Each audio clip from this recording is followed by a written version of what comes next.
I don't know if this is still a thing. I'm gonna pretend it is.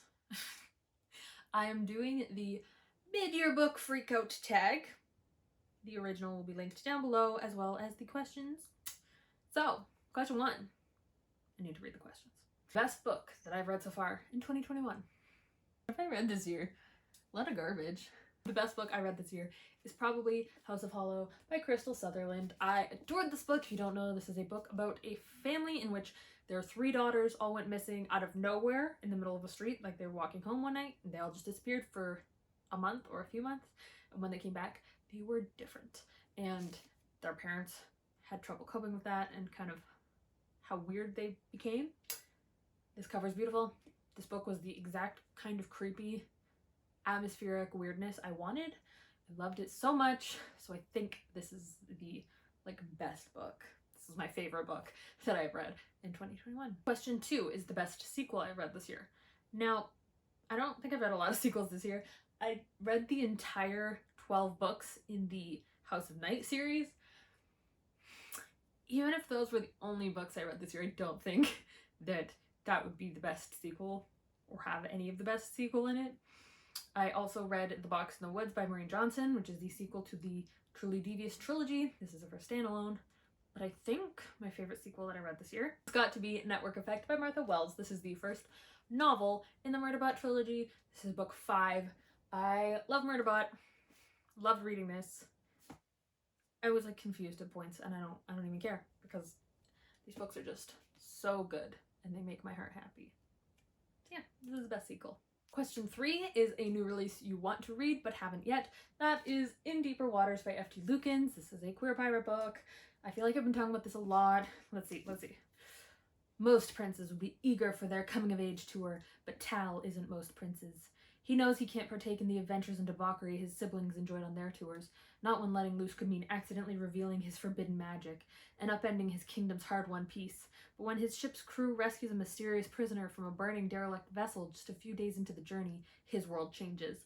Tal is surprised to feel an intense connection with the roguish Athlin. So when Athlin leaps overboard and disappears, Tal feels responsible and heartbroken, knowing that Athlin could not have survived in the open ocean.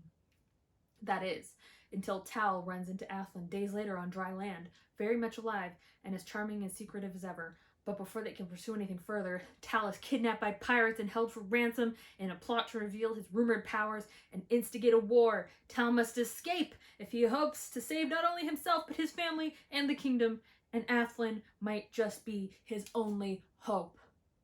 That sounds wild. I'm here for it. I'm so excited to read this, you don't even know. Question 4 is most anticipated release for the second half of the year. There is a novel coming out by the Critical Role team. If you don't know, Critical Role is a live play D&D show with a bunch of voice actors, and their first campaign ended a couple years ago. Their second campaign ended a couple weeks ago, but their first campaign involves these twin characters, and they are getting a novel that is like a prequel to their story. I'm excited about that. I think it's called Kith and Kin, and I don't remember the author. I'm so sorry. Question 5 is biggest disappointment. Lost in the Neverwoods by Aiden Thomas. I will link it up there, I think up there, where I review 2021 releases, because I hated this book. I hated it. It was awful. I hated it, and it was bad. And I don't think I can go into it properly here. So if you would like to know why I hated it, there's me reviewing 2021 releases. So you can hear my full opinions. I'm not stacking that book with the others. It can go in its shame bin where the shame unhauls go. Question 6 is biggest surprise.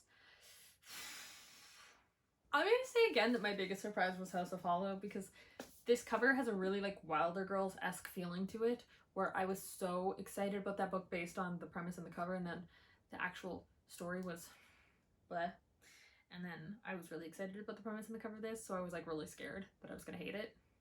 And I loved it. Yeah. Sorry that I don't have another one. Question 7. His favorite new author. That's easy. Where did you go? I didn't haul you yet. H.E. Edgmond is a new favorite author. I really enjoyed this book. I really enjoyed their writing. I really enjoy their vibe as a person from what I've seen on their social media. yeah, new favorite author. Check them out if you haven't already and you want a good queer fae book.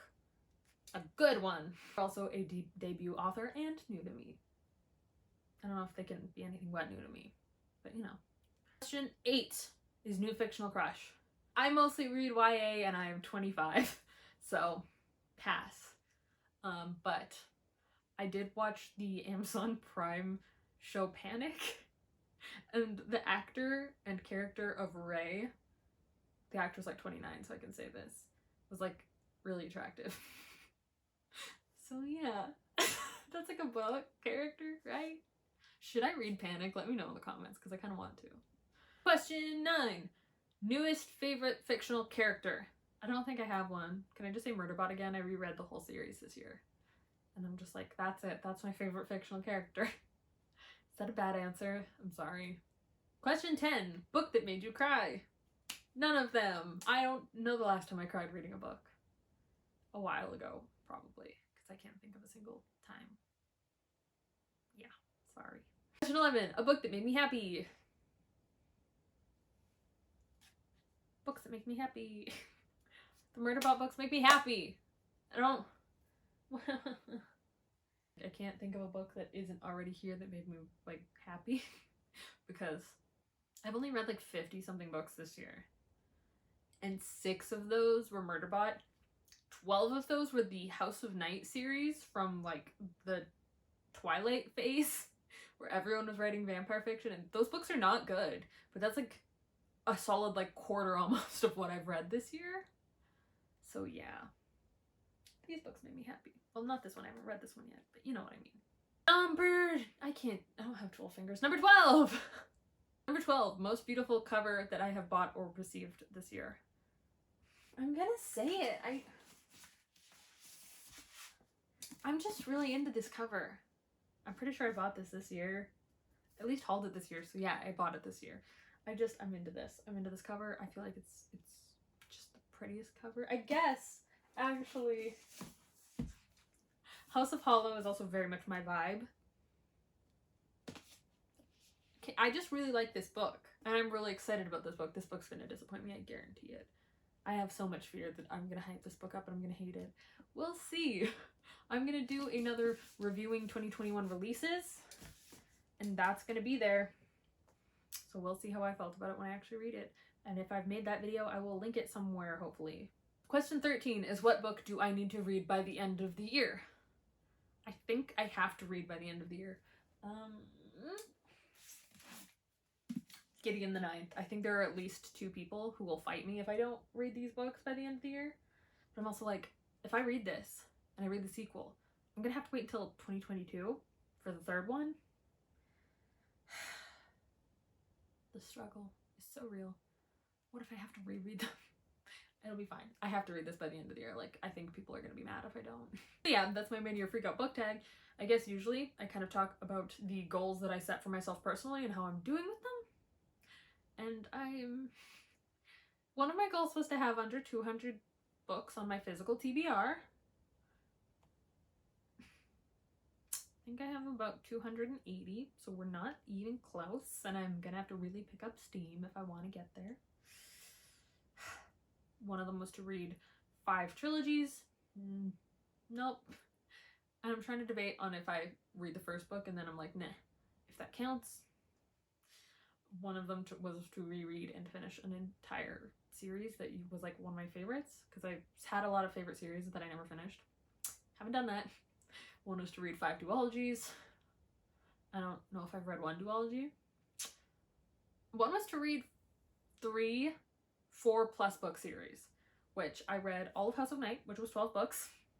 And then I read the first book for the Autumn series by David Moody, which was 5 books, so I'm counting that because the goal was to kind of get them off my TBR, and that did that. Also reread the Murderbot books and continued on, so that is 6 books. I don't know if I'm counting that or not because I did reread 4 of them. I also reread the first book in the Escape from Furnace series, which is 5 books by, I believe, Alex London. I could be wrong, but I'm counting that. So I did that. I did the big one. I read 3 4+ book series, or got 3 4+ book series off my shelves or off my TBR. So yeah. And then the last one was to read 100 books, and I think I'm on my way. I've read like 54. So yeah, those are my goals. That's how I'm doing. Not as good as last year, but that's okay. Some years are like that, and I've had a very exciting year of full house renovations and then getting a puppy, so I've been busy. Reading, not the top priority. So yeah, I hope you all enjoyed this, and I will see you whenever I do my next video. Let me know down below your favorite book this year so far. And yeah, I'll see you whenever I do my next video.